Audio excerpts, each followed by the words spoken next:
우리 경제가 빠르고 강하게 회복하고 있습니다.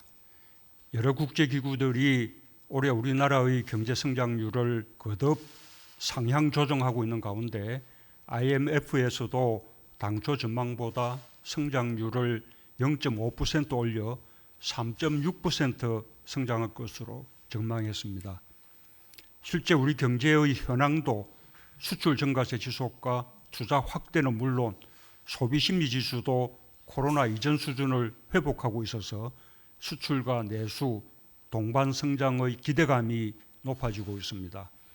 정부는 이 추세를 더욱 살려 경기 회복의 시간표를 최대한 앞당기는 한편 코로나 불평등을 최소화하는 포용적 회복에 심혈을 기울이겠습니다.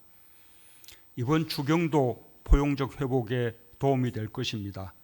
자영업자들을 위한 버팀목 자금 플러스와 일자리를 지키기 위한 긴급 고용 안정지원금 등 4차 재난지원금이 한시라도 빠르게 지급될 수 있도록 속도를 내고 새롭게 추가된 농어민에 대한 지원도 신속하게 집행될 수 있도록 각별한 노력을 기울여 주기 바랍니다. 여전히 코로나 상황은 안심할 수 없습니다. 지금은 방역이 곧 경제일 수밖에 없는 상황이므로 보다 철저한 방역 관리에 매진해 주기 바랍니다. 4월부터 일반 국민들에 대한 백신 접종도 시작되는 만큼 공정성 있게 접종의 순서를 꼼꼼하게 정하고 속도를 내주기 바랍니다. 오늘 법정 최고금리를 20%로 인하하는 이자 제한법과 대부업법 시행령을 의결합니다. 우리 정부 들어 최고금리를 27.9%에서 24%로 인하한 데 이어 이번에 더 낮추게 되었습니다. 국정과제로 선정한 국민과의 약속을 지킬 수 있게 되어 매우 기쁘게 생각합니다. 무엇보다 208만 명에 달하는 고금리 채무자들의 이자 부담이 크게 줄어들게 되었습니다.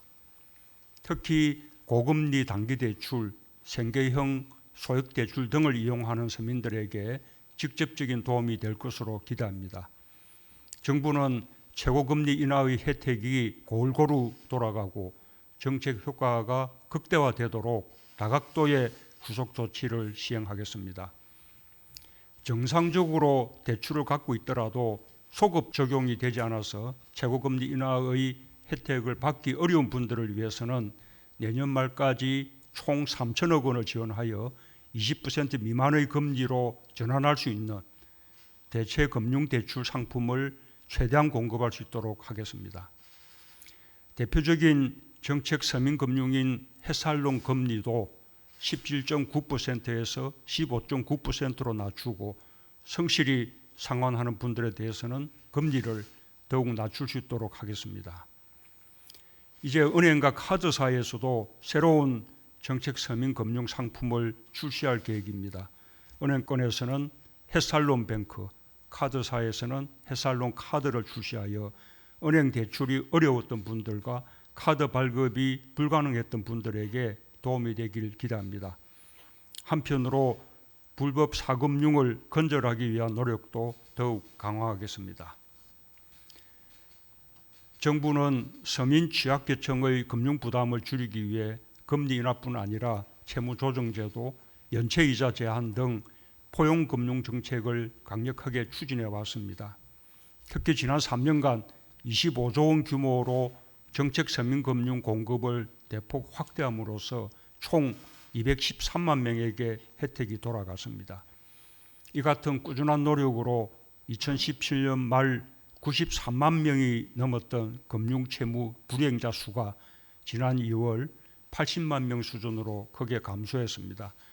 코로나 상황에서 이룬 성과라는 점을 감안하면 금융이 서민의 삶을 지키는 역할을 톡톡히 했다고 볼 수 있습니다. 지난 1년 위기 상황을 버티는데 금융의 역할이 매우 컸습니다. 정부는 재정 투입과 별도로 175조 원 이상의 금융 지원 대책으로 경제 위기 극복에 총력을 기울였습니다. 특히 소상공인과 중소기업 대출에 대한 만기 연장과 상환 유예를 통해 어려움이 가중되지 않도록 최선을 다했습니다. 금융당국의 적극적 역할과 금융계의 협조에 깊이 감사드립니다.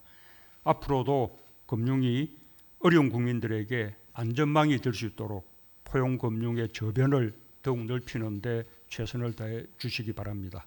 감사합니다.